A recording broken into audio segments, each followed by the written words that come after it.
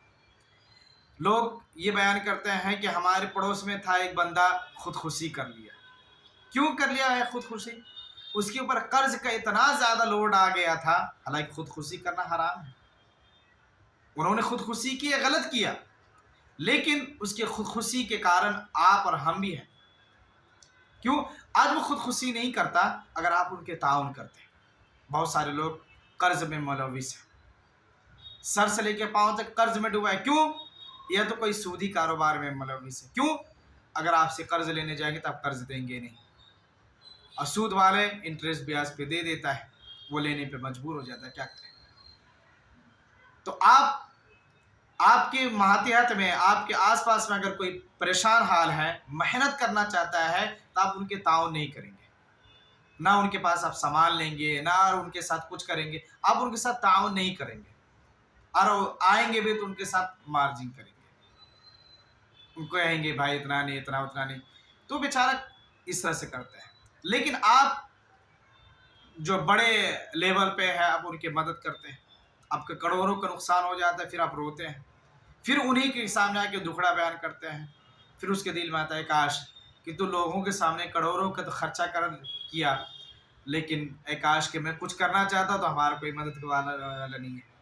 اللہ کے بندو، آپ کے ماتحت میں، آپ کی جو پہچان میں ہے، آپ پہلے ان کی مدد کریں۔ اللہ تعالیٰ ان سے آپ کے بارے میں جب پوچھا جائے قیامت کے بارے میں، آپ کے رشتہ دار، آپ کے پہچان والوں کے بارے میں پوچھا جائے، اس کے بارے میں نہیں جس کو آپ جانتے نہیں، بہت دور ہے، جس کے ساتھ آپ کو اٹھنا بیٹھنا ہوتا ہے، چلنا پھرنا ہوتا ہے، ان کے حالات سے آپ کے واقف ہیں، آپ ان سے پوچھیں۔ کبھی انسان ظاہراً میں بہت اچھا دکھتا ہے، لیکن اندر سے وہ بہت ٹوٹا ہوا ہوتا ہے، مجبور ہوتا ہے، بے سہارا ہوتا ہے، وہ سہارا ڈھونڈتا ہے، کاش کہ کوئی آئے ان کے پاس ان کو سپورٹ کرے۔ بہت سارے ایسے لوگ ہیں جو چاہتا ہے کہ میں تجارت کروں، دیگر چیزیں کروں، کاش کہ میرے پاس یہ چیز کا ہنر ہے، کاش کہ ہمیں کوئی پوش کر دیتا ہے، سہارا دیتا کوئی۔ تو یہ چیز ہمارے اندر نہیں ہے۔ ایک دوسرے کا تعاون کس طرح سے کرنا چاہیے، یہ چیز ہمارے اندر نہیں ہے، چاہے وہ صدقات کا ہو، یہ صدقۃ الفطر کا معاملہ ہو، یا زکوٰۃ کا معاملہ ہو، یہ امت میں جو ہے یہ سب جو معاملہ ہیں، امت میں جو ہے مسلمانوں کو جو فائدہ ہوگا اجتماعیت میں، اجتماعیت کے ساتھ اگر آپ کسی کے تعاون کرتے ہیں تو اس میں فائدہ ہے، اجتماعیت میں فائدہ ہے، برکت ہے۔ یہ وجہ ہے کہ اللہ کے نبی جناب محمد رسول اللہ صلی اللہ علیہ وسلم حجۃ الوداع کے بعد حضرت معاذ بن جبل رضی اللہ تعالی عنہ کو یمن کے لیے بھیج رہے تھے، روانہ کر رہے تھے۔ تو حضرت معاذ بن جبل کو بہت ساری باتوں کی نصیحت کی، جس کے بعد آپ چلے گئے وہاں، اسلام کی دعوت و تبلیغ کیے، کیونکہ اہل کتاب تھے وہ لوگ۔ پھر اس کے بعد حضرت ابوبکر صدیق کی خلافت آئی، دعوت و تبلیغ کا کام وہاں چالو تھا۔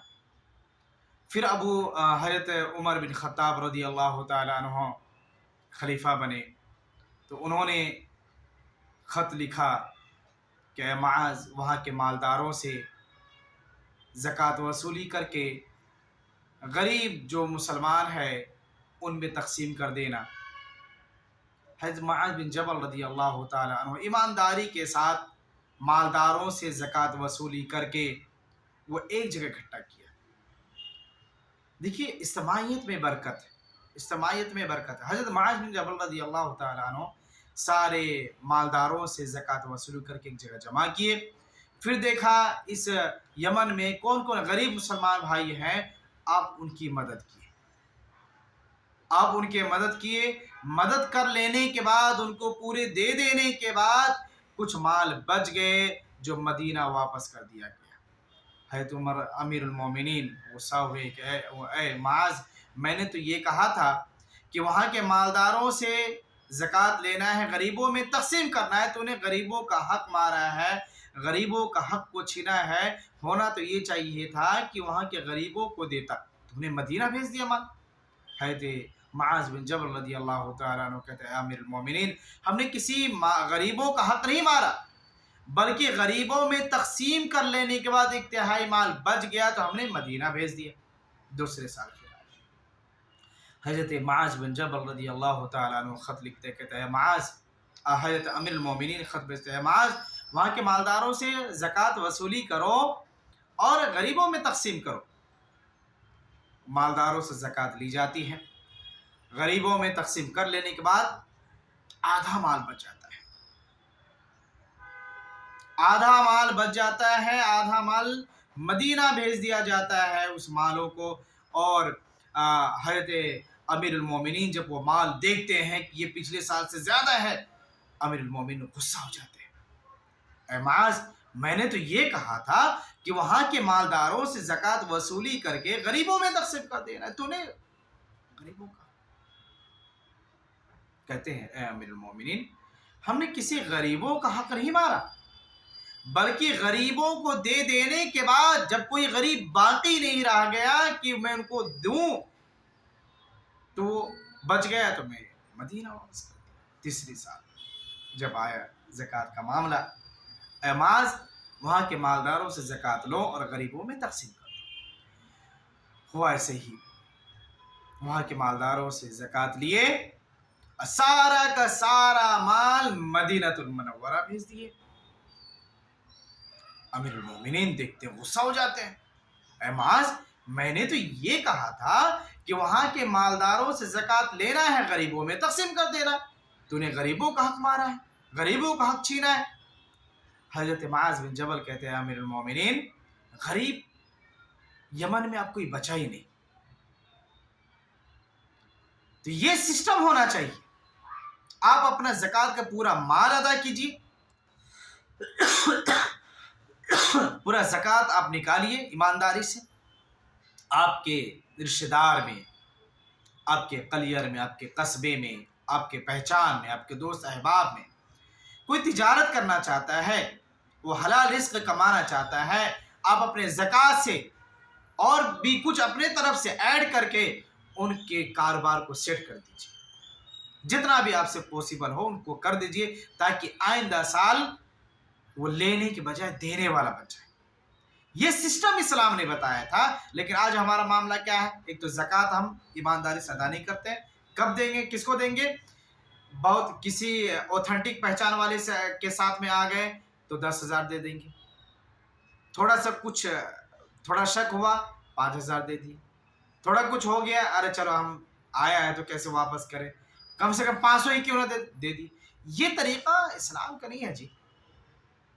آپ جو ہے ایک دوسرے کی مدد کریں، ٹھیک ہے، لیکن آپ کے بارے میں سب سے پہلے جو پوچھا جائے گا آپ کے جو ماتحت میں ہیں، آپ کے جو رشتہ دار ہیں، آپ کے جو اہل و عیال ہیں، آپ کے سامنے، آپ کے محلے میں، آپ کے جان پہچان میں جو قریبی لوگ ہیں وہ لوگ ہیں، سب سے آخر میں آئیں گے مدرسے والے یا دیگر والے جو بھی جہاں ہیں، سب سے پہلے رشتہ دار ہیں، آپ کے جان پہچان والے ہیں، دوست احباب ہیں، یتیم ہیں، غریب بے سہارا لوگ ہیں، وہ لوگ جو اپنے کاروبار کرنا چاہتا ہے وہ لوگ آتے ہیں جی۔ آپ ان کی مدد کریں، آپ کے رشتہ دار کے بارے کو مدد کریں، آپ کے جو دوست احباب، آپ کے خود آپ کے بھائی لوگ غریب ہیں، آپ خود دن بدن مالدار ہوتے جا رہے ہیں، آپ کے بھائی لوگ غریب ہیں، آپ شہر میں عالیشان زندگی گزار رہے ہیں، آپ کے ماں باپ گاؤں میں ہیں پریشان حال۔ ایسی زندگی کو کوئی مطلب نہیں ہے، ایسے زکوٰۃ کو کوئی فائدہ نہیں ہے جو مسلمانوں کو فائدہ نہ پہنچائے۔ اگر آپ چاہتے ہیں کہ غریبی ختم ہو، آپ چاہتے ہیں کہ آپ کے مسلمان بھائی ایجوکیشن میں آگے بڑھے، اعلیٰ تعلیم میں ایجاد کرے، تو آپ کو چاہیے کہ اپنے مسلم بھائی کا تعاون کریں، زکوٰۃ کا وہ سسٹم کو قائم کریں، اجتماعیت کو ایک ٹرسٹ بنائیں، ابھی حکومت تو نہیں ہے، ٹرسٹ بنائیں، ایک ٹرسٹ بنائیں، اس ٹرسٹ کے مدھیم سے آپ لوگوں کا تعاون کریں۔ عید الفطر کا مہینہ آئے، آج معاملہ بہت عجیب سا ہو گیا ہے، کوئی بھی کام ایڈورٹائزنگ کے علاوہ، فوٹوز کے علاوہ، فوٹو لیے بغیر، ویڈیو بنائے بغیر کوئی کام نہیں ہوتا، ریاکاری۔ اچھا، آج کل سوشل میڈیا میں یہ دیکھنے کو ملتا ہے کہ دیکھو فوٹو لینا اچھا نہیں ہے، لوگوں کو ٹھیس پہنچتا ہے، لیکن اب دوسرا طریقہ ہے، شیطان نے ان کے ذہن میں ڈال دیا کہ دیکھو فوٹو لینا ریاکاری ہے نا، نیکی برباد ہو جاتے ہیں۔ ایک کام کرو، ایک کٹ بناؤ، رات کے اندھیرے میں کسی کے گھر کے پاس جاؤ، گھر کے دروازہ نوک کرو اور نوک کر کے اس کے دروازے کے پاس رکھ دو اور بھاگ جاؤ. کیوں؟ یہ ریاکاری نہیں ہوگا، اس کو سامنے والے کو پتہ نہیں چلے گا. بہت اچھی سوچ. لیکن یہ سوچ تو اچھی ہے، لیکن آپ کیا کر رہے ہیں؟ آپ ویڈیو بنا رہے ہیں چپکے سے. ارے بھائی بات تو وہی ہو گیا نا، سامنے والا ادھر ادھر دیکھ رہا، آپ اس کی ویڈیو بنا رہے ہیں اور سوشل میڈیا میں ڈال رہے ہیں. آپ بول رہے ہیں یہ طریقہ، اور لوگ کمنٹ بھی کرتے ہیں ہاں یہ طریقہ اچھا ہے. سامنے والے میں ارے پر پوری دنیا کو تو بتا رہا ہے نا کہ میں مدد کر رہا ہوں. یہ طریقہ اسلام کا نہیں ہے.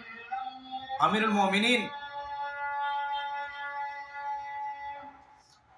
اشہد اللہ الہ الا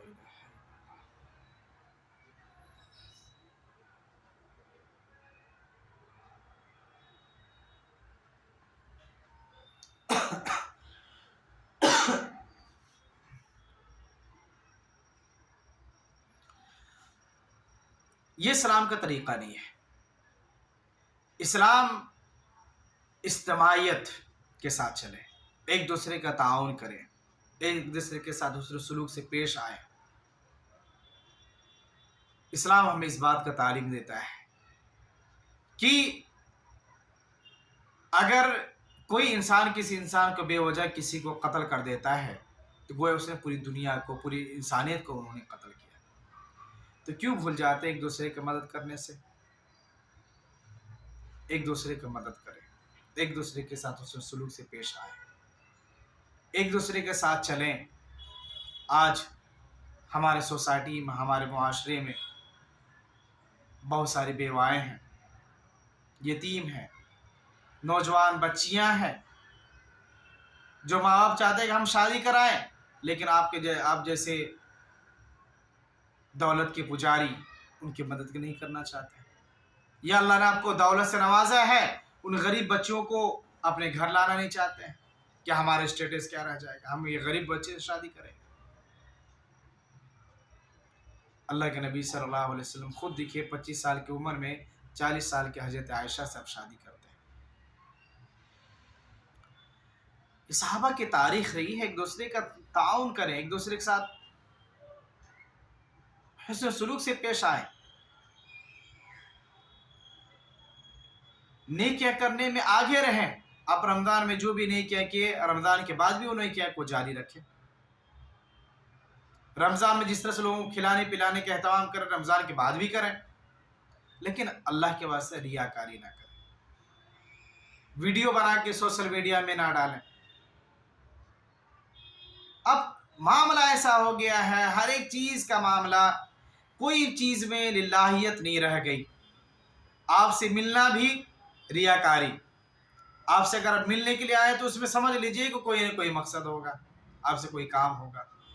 ایک زمانہ ایسا تھا کہ لوگ بغیر مقصد کے اپنے بھائی سے ملنے چلے جاتے ہیں، اس لیے کہ بہت دن ہو گیا اپنے بھائی سے نہیں ملا، ان سے نہیں پوچھا. حضرت امیر المومنین کا ایک دوست، زمانہ جہالت میں ان کے دوست تھے. ایک دن آتا ہے عمر کے پاس اور کہتا ہے میرے بھائی میں بہت پریشان ہوں میں پریشان ہوں، تنگ دستی ہے، پریشانی میں چل رہا ہوں. امیر المومنین نے یہ بات سنتے ہی پھوٹ پھوٹ کے رونے لگتے. کہتے میرے بھائی مجھ کو نہیں پتا تھا کہ میں یہ بات کہوں گا آپ کو تکلیف ہوگی، ہمیں معاف کریں. امیر المومنین کہتے ہیں میرے بھائی میں اس لیے نہیں رو رہا ہوں، بلکہ میں اس لیے رو رہا ہوں کہ آپ پریشان حال تھے، میں آپ سے کبھی خیریت نہیں پوچھا. قیامت کے دن اللہ تعالیٰ ہم اس کے بارے میں پکڑ نہ کر لیں. یہ اسلام کی تعلیم ہے. وہی امیر المومنین کے بیٹا عبداللہ بن عمر اپنے باپ کے دوست کے بیٹے کو دیکھتے تو اپنے سر کا پگڑی امامہ اس انسان کو، دیہاتی انسان کو دے دیتا ہے. جس گدھے میں خود سوار تھے وہ سواری ان کو دے دیتا ہے. کیوں؟ میرے ابو کا دوست کا لڑکا ہے. آج ہمارا کیا معاملہ ہے؟ کیا ہم نے یہ دیکھا ہے کہ جس سے میرے ابو کا بہترین تعلق تھا، جس کو میرے ابو ہمیشہ پوچھا کرتے تھے، اس کو ہم نے پوچھا کہ آپ کس حال میں ہیں؟ نہیں. جبکہ اسلام کیا سکھاتا ہے؟ ماں باپ کے چلے جانے کے بعد 3 چیزیں باقی رہتی ہیں، اس میں یہ بھی ہے کہ باپ کے دوستوں اور ان کے جو پہچان والے تھے ان کو جوڑ کے رکھا. رشتہ دار اس کو ترک کر دیے. تو کوئی بھی چیز، چاہے وہ نماز کا معاملہ ہو، روزے کا معاملہ ہو، یا مسجد میں اعتکاف بیٹھنے کا معاملہ ہو، ہر ایک چیز میں ریاکاری. ایک زمانہ تھا کہ مسجد میں بیٹھتا فری آف کاسٹ، 4 آنا نہیں لگتا تھا کہ آپ جائیے مسجد میں کسی ایک کونا کو پکڑ لیجئے، اللہ کی عبادت کیجئے، گھر والے آپ کو کھانا پہنچائے. اب مسجد میں بیٹھنے کے لیے بھی آپ کو پیسہ دینا ہے. ارے بھائی، جس کے پاس پیسہ نہ ہو تو کیا وہ مسجد میں اعتکاف کے لیے نہیں بیٹھ سکتا ہے؟ ہاں، تمہارے مسجد میں کچھ قانون ہے، کچھ ضابطے ہیں تو ٹھیک ہے بھائی. ہو سکتا ہے کوئی فرضی واڑا کرے، کچھ کرے، تو ان کا آدھار کارڈ سبمٹ کروا لو، جمع کر لو، اس کا فوٹو لے لو، سگنیچر لے لو، جو بھی کرنا ہے قانون جو ہے ابھی ہے. لیکن اسے پیسہ لینا کہ ہمارے پاس ہمارے مسجد میں یہی قانون چلتا ہے،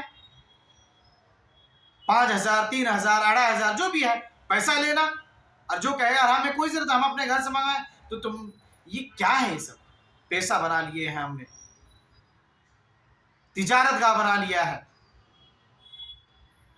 اور ایسے حکمران، ایسے نالائق لوگ مسجدوں کے ذمہ دار بن کے بیٹھ جاتے ہیں جن کو قرآن حدیث کا تھوڑا علم نہیں ہو، نہ سنت کا پتہ ہو. اور ایسے کوئی آدمی اگر ان کو آ کے بتائے تو ان کو جا کے بولیں گے کہ مسجد ہے کھانے پکانے کی. اور اللہ کے بندے، اعتکاف میں لوگ بیٹھیں گے تو کھائے گا اور پکائے گا ہی، کھائے گا، سوئے گا. تو اپنے حساب سے جو تم کو پیسہ دے تو وہ کھا بھی سکتا ہے، سو سکتا ہے. اگر کوئی چاہے کہ میں افطار کروا دوں، کھانا کھلا دوں، تو کہہ دو گے اس وقت کہ مسجد میں یہ سب چیزیں نہیں ہیں. کیا اپنے حساب سے آپ مسجد چلانا چاہتے ہو؟ کیا مسجد اس لیے بنایا گیا ہے؟ مسجد صرف اسی کے لیے ہے کہ آپ اپنے حساب سے چلائیں؟ مسجد جو ہے ہر ایک چیز کا ٹھکانہ، ایک چیز کا سینٹر. کوئی بیمار پڑ گیا مسجد میں علاج ہو سکتا ہے، بے سہارا ہے مسجد میں سو سکتا ہے، کوئی مسافر ہے دور سے بے جھجک مسجد میں آرام کر سکتا ہے. کیوں؟ اس میں عوام الناس کا پیسہ لگا ہوا ہے. اور اللہ کا گھر ہے، اللہ کے گھر میں کوئی بھی آ سکتا ہے. ایک غیر مسلم بھی آ سکتا ہے جو اللہ کو گالی دیتا ہے، مسلمانوں کو قتل کرنے کی بات کرتا ہے، وہ بھی اگر مسجد میں آ کے شرن لینا چاہے، مسجد میں آنا چاہے تو رہ سکتا ہے. ہاں، آپ کو ڈر ہے بھائی یہ کون ہے، ٹیررسٹ ہے کہ کیا ہے، بدماش ہو سکتا ہے، آپ ان کا آدھار کارڈ لے لیجیے، پروف کے لیے ہاف فوٹو لے لیجیے. لیکن ایک مسلمان کو ہی مسجد میں جانے سے روک دیا جائے، یہ سب کون سا قانون ہے؟ یہ کون سے قانون میں آپ نے پڑھا؟ ارے مسجد وہ جگہ ہے جب کوئی بیمار پڑ جائے تو مسجد میں علاج ہوتا ہے. مسجد وہ جگہ ہے جہاں بچوں کی تربیت دی جاتی ہے. مسجد وہ جگہ ہے جب کسی کے سر پہ چھپڑی نہ ہو تو مسجد میں آرام کرتے ہیں. مسلمانوں بھول گئے لاک ڈاؤن میں کتنے سارے کووڈ کے پریشان لوگ تھے، کووڈ سے پریشان تھے، جن کو کووڈ ہو گیا تھا، کرونا وائرس ہو گیا تھا، مسجد میں علاج ہو رہا تھا. آج ان کو مسجدوں سے روک رہے ہو. آپ لوگوں کو قانون بتا دیں کہ مسجد کھانے پکانے کے لیے نہیں ہے. کس لیے ہے مسجد؟ مسجد میں کھایا جا سکتا ہے، مسجد میں تعلیم حاصل کی جا سکتی ہے، مسجد میں مرہم پٹی ہو سکتا ہے. مسجد میں کیا نہیں ہوتا ہے؟ مسجد میں سارے کام ہوتا ہے. ہاں، یہ کہو کہ آپ کا بزنس ہے، آپ اپنا بزنس کو چلائیں. آج جو ہے کوئی بھی چیز للہیت کی وجہ سے جو ہے دین کے کام سمجھ کر کے جو ہونا چاہیے وہ نہیں ہو رہا ہے، بس ریاکاری. آج چاہے وہ حفاظ کرام ہو، چاہے وہ علماء ہو، اگر وہ مسجد سے جڑے ہوئے، عوام الناس کا بھی یہی معاملہ ہے، اگر وہ مسجد سے جڑا ہوا شیخ حضرت، ان کی عزت و خاطر بہت ہوتا ہے. جب وہ مسجد سے کٹ جائے یا مسجد سے نکل جائے، مسجد سے وہ چاپلوسی نہیں کر سکتا ہے.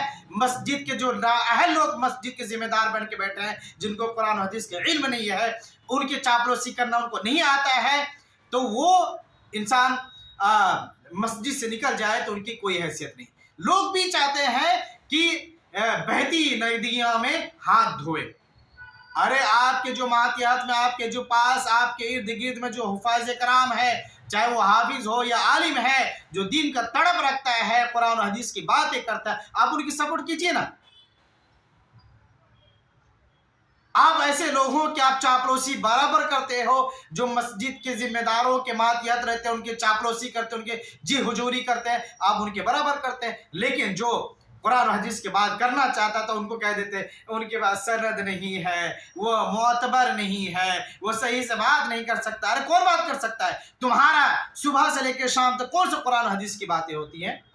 اللہ کے نبی صلی اللہ علیہ وسلم کوئی ایک حدیث آپ بتا دیجئے کہ اللہ کے نبی جناب محمد صلی اللہ علیہ وسلم، کوئی ایسا طریقہ اللہ کے نبی کا بتا دیجئے کہ اللہ کے نبی صلی اللہ علیہ وسلم نے کی خطبہ دیا ہو اور نماز کسی اور نے پڑھایا ہو، یا عید الفطر کا معاملہ ہو کہ نماز کسی اور نے پڑھایا ہو، ابو بکر نے نماز پڑھائی، اللہ کے نبی نے خطبہ دیا ہو، کوئی ایک دلیل بتا دیجئے مجھ کو۔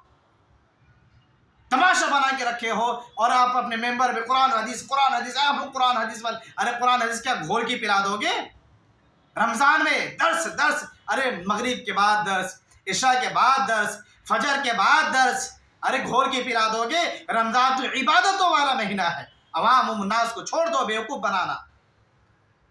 رمضان مبارک کا مہینہ عبادتوں والا مہینہ ہے، نیکیاں کرنے دو، قرآن کریم کی تلاوت کرنے دو، کیا رمضان میں ساری چیز گھول کے پلا دو گے؟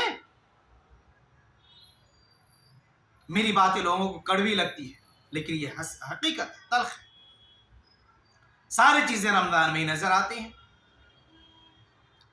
آپ چاپلوسی کرنا چھوڑیے، قرآن و حدیث کی باتیں کریے اور قرآن و حدیث کے طرز پہ اپنے زندگی کو گزاریے، لوگوں کے قوانین پہ درد نہ گزاریں، لوگوں کے بنائے ہوئے قانون پہ طرز نہ بنائے، لوگوں کے بنائے ہوئے خود ساختہ جو انہوں نے دین بنا لیا ہے اس پہ نہ چلیں، جو قرآن و حدیث ہے وہی چلے گا، جو 1400 سال پہلے قانون تھا قرآن میں وہی 1400 سال ابھی بھی چلے گا۔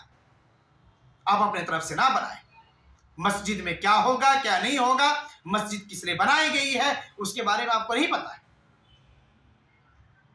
کوئی انسان یہ نہ سمجھے کہ ہمارے لیے کہہ رہے ہیں، ہمارے لیے ویڈیو بنائے جا رہے ہیں، یہ ایسا نہیں ہے، بلکہ وہ مسجد والے چاہے وہ کہیں دنیا کی کسی غوثے کسی خطے میں رہتے ہو، مسجد جو ہے بے سہاروں کا ایک ٹھکانہ ہے، مسجد ایک سینٹر ہے مسلمانوں کا۔ یہی وجہ ہے کہ کافر آتا ہے اللہ کے نبی صلی اللہ علیہ وسلم مسجد نبوی میں ہے اور وہ آتا ہے مسجد نبوی میں کھڑے ہو کے پیشاب کرنے لگتے ہیں، اللہ کے نبی کہتے ہیں کہ کرنے دو پیشاب، صحابہ کہتے ہیں جا دو ڈول پانی لے کے آؤ اور پانی بہا دو اس میں۔ آج مسلمان کو ہی مسجد میں آنے سے روکتے ہیں، کسی کو قضاء حاجت جانا ہے تو مسجد میں تالا لگا ہوا ہے، چاہے وہ مسجد ہو یا مندر کا معاملہ، عبادت کرنی ہے کس کو کسی وقت، اچھا ذمہ دار لوگ یا وہاں کے جو ماتحت ملازم ہیں جو کیا کہہ دیتے ہیں کہ ارے یار عبادت ہے، نماز جو چھوٹ گئی ہے تو گھر میں بھی پڑھ سکتے ہیں، مسجد میں اس کا ٹائم ٹیبل ہے، ہر ایک چیز کا ٹائم ٹیبل ہے۔ مسجد جو ہے نا، مسجد میں اللہ کے نبی صلی اللہ علیہ وسلم بہت سارے کام کو، بہت سارے فرائض کو انجام دیتے تھے، بیت المال بھی مسجد میں ہوتا تھا، مسلمانوں کے جو اناج جمع ہوتے تھے مسجد میں اناج جمع ہوتے تھے، زکوٰۃ کا پہلا پیسہ وصولی ہوتا تھا وہ اس مسجد سے تقسیم کیے جاتے تھے۔ آج معاملہ یہ ہے کہ افطار بھی کرائیں گے تو لوگوں کو فون کر کے کہیں گے کہ ہم لوگ اپنے پیسے سے افطار کرواتے ہیں، ہم اپنے پیسے سے افطار کرواتا ہے۔ بھائی کوئی انسان افطار کراتا تو یہ ایڈ نہیں کرتا ہے کہ میں اپنے پیسے سے افطار کروا رہا ہوں مسجد میں، جبکہ حقیقت میں یہ ہوتا ہے کہ افطار کرانے والا کوئی اور ہوتا ہے، وہ پیسہ پیڈ کرنے والا کوئی اور ہوتا ہے، لیکن آپ اعتکاف والے سے بھی پیسہ لیں گے، افطار کرنے والے کے نام سے بھی پیسہ لیں گے اور مسجد میں اعلان بھی ہوگا۔ یہ طریقہ مسلمانوں کو بیوقوف بنانے کا طریقہ چھوڑیے۔ ارے کم سے کم دنیا والوں کا ڈر نہیں ہے، قیامت کے دن اللہ کے سامنے کھڑا ہونا ہے، اس کے بارے میں سوچئے وہاں کیا جواب دیں گے۔ اللہ کے بندو ایک دوسرے کا تعاون کریں، ایک دوسرے کے ساتھ حسن و سلوک سے پیش آئیں۔ اگر اللہ کے واسطے میں ان لوگوں سے معافی چاہتا ہوں جن کو میرے باتوں سے ٹھیس پہنچی ہو، ان مسجد کے ذمہ داروں سے بھی میں معافی چاہتا ہوں اگر میری باتوں سے ان کو کچھ بھی تکلیف پہنچی ہو. یہ بات تلخ ہے. اگر میری باتوں سے ان کو تکلیف پہنچی تو میں معافی چاہتا ہوں، لیکن آپ اپنے آپ کو سدھاریے. مسجد آپ کی جاگیر نہیں ہے، عوام الناس کا ہے. کوئی بھی مسجد میں آ سکتا ہے. ایک ہندو بھی چاہے تو ہم مسجد میں آ کے عبادت کر سکتا ہے.